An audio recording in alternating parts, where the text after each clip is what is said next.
Magandang araw mga friend, at nandito tayo sa ating mini garden.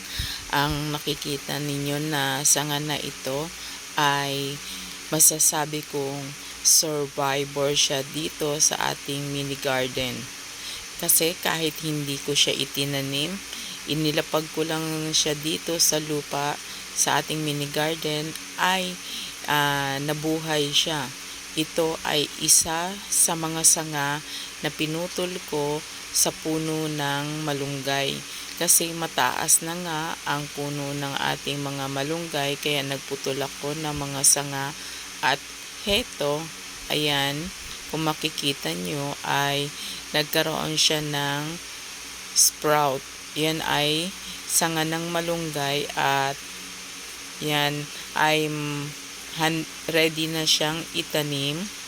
Yan, marami ng mga tumubo sa kanya. Kailangan na lang ay itanim natin siya sa lupa. Napakadali talagang buhayin ang puno ng malunggay. Kung tayo ay magpaparami ng malunggay or ng moringa ay hindi tayo mahihirapan. Ayan po, kung makikita nyo, medyo malaki na yung kanyang sanga.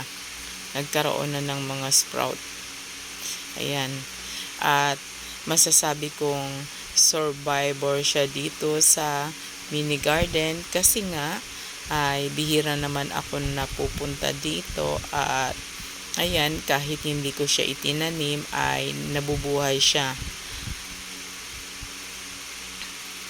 Wala pong problema sa pagpaparami ng malunggay or ng moringa. Napakadali po niyang buhayin. Lalo na po ngayon na tag-ulan.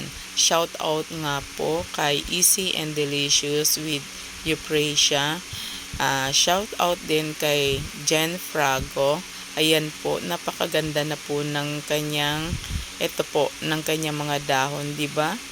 Makikita nyo na talaga medyo malago na po siya. Salamat!